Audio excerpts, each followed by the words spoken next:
I'm Will, and welcome back to Will's Digitals, your home for everything Photoshop and composite art. Today, I'm going to show you how to create fantastic shadows from a backlight. What I mean by that is the light source is behind the subject, so the shadow falls in front of the subject. So the first thing we're going to do,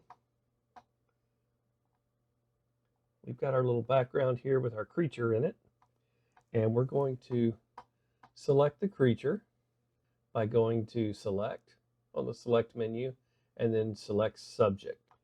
Now we're going to go underneath the creature because we're going to want the shadow to kind of be behind, and we're going to create a new layer.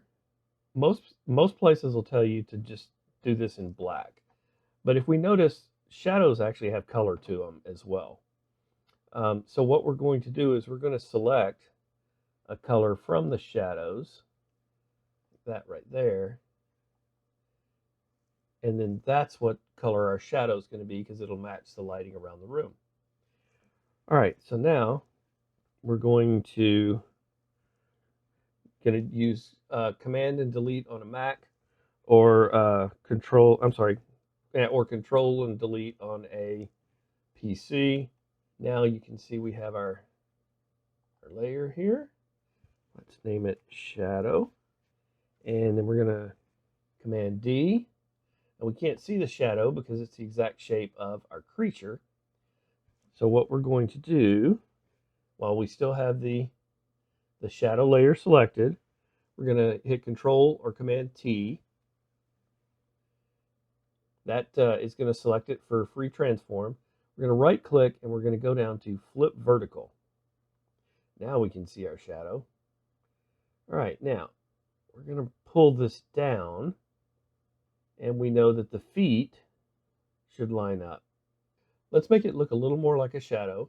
We're going to go to our blend mode and we're going to set it to multiply. And then we're going to take our opacity down a little bit, maybe to 75 or so, something in that area. Okay, that looks a little more like a shadow now because we can actually see the texture of the floor behind it. Now we need to fix the perspective. We all know with the light coming down, it's not going to match size-wise exactly. So again, we're going to Command T, we'll right-click, and we want perspective. And we're going to move down here, and we're going to take our little lower left button, and we're going to pull it out. And now what I like to do is if you can find perspective lines, like all the edges on the blocks, they all point to a perspective point, the side of the room. So what I do is I try to match the edges of the selection with these perspective lines. So you can see they're kind of parallel now, and that looks a bit more like what I think the shadows should look like. Okay, so now we're going to click Done, or you can hit Return, either way. Now we need to make the shadow line up with the feet. We're going to use the Puppet Warp tool. So in the Edit menu, we're going to select Puppet Warp.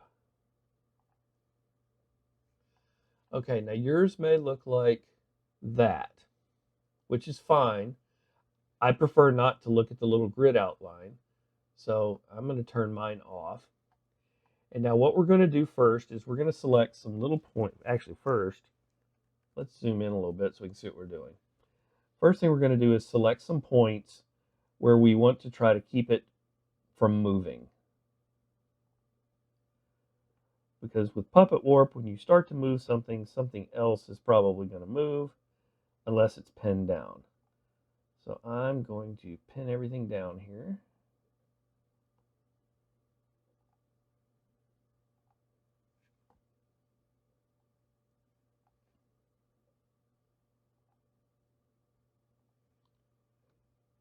One there, and I think that hopefully will do it. Okay, so now what we do is I need to extend this leg so that it actually comes in contact with his foot. So we're going to extend it from here. So to do that, we make a pin down here, grab that pin, and then we pull it down. like this. And then we need to kind of twist it a little. So if you hold down Option on a Mac or Alt on a PC, that brings up our little radial dial there, and that lets us kind of curve it, spin it. I think I spun it too much. Let's spin it back. There. Now we're kind of matching. Now this one, we also need to do a little bit of adjustment here because we need to spin this to kind of be in line.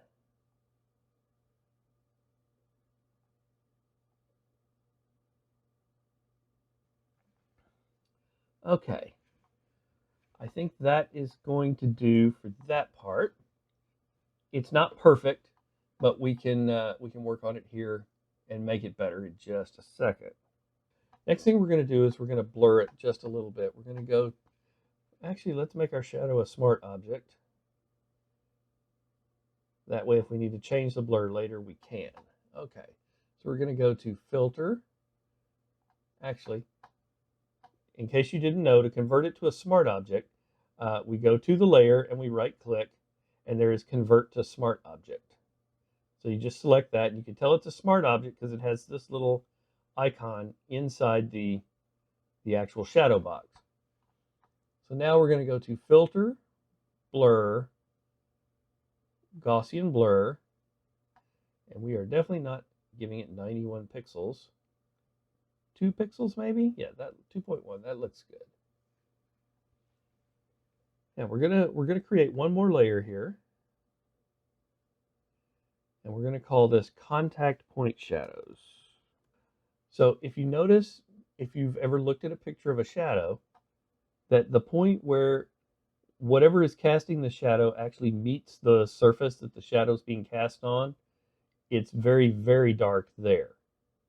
So what we're going to do is we're going to have we're still going to set this to multiply. And we need to go and get our brush here. And we want the same color.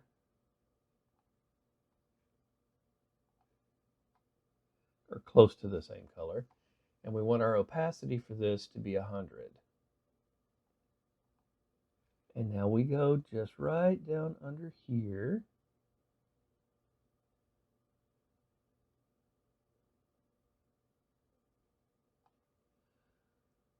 Where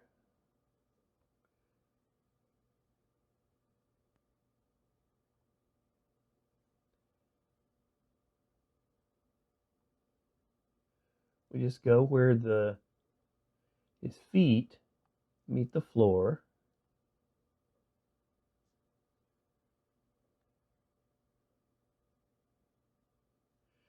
Ever since my last video, I pulled out my pad, my Wacom tablet, to work on stuff like this, and now I forget I've got it.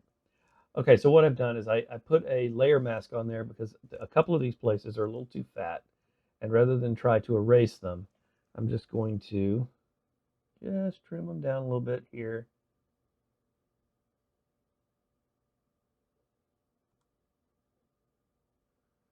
Okay, let's see how that looks. Okay, that's looking pretty good. Now what we also want to do is we want to blur the contact shadow just like we did the regular shadow. I am going to convert it to Smart Object just in case I need to adjust it. I don't think I will, but so we can go to Filter, Blur, Gaussian Blur, and we're going to do that same 2.1. The last thing I think we need to do to this is, if you ever notice on a shadow, it gets more faint as it gets closer to, as it gets farther away from the subject that's casting the shadow. So what we're going to do is we're going to click on the shadow layer and we're going to add a layer mask. There we go. And now we're going to select our gradient tool. If you see the paint bucket, just push and hold for a second and you'll be able to choose the gradient tool. With the keyboard shortcut is G. After we select our gradient tool, we're going to make sure that we have going from white to black. We're going to pull up a little bit, and that causes it to fade out. And you can adjust this as to where you want that fade point to be. And I'm thinking maybe right in that area. But let's have it fade a little more. So now I think we have a pretty good looking shadow there. If necessary, we could blur it some more. I think it looks fine though. I think we're good to go. So that's going to do it for this episode. If you got something out of this or enjoyed what you saw, please like, subscribe, or comment below. I'm happy to try to answer any questions I can. But that's going to do it for this episode. Hope you have a great day, and we'll see you next time.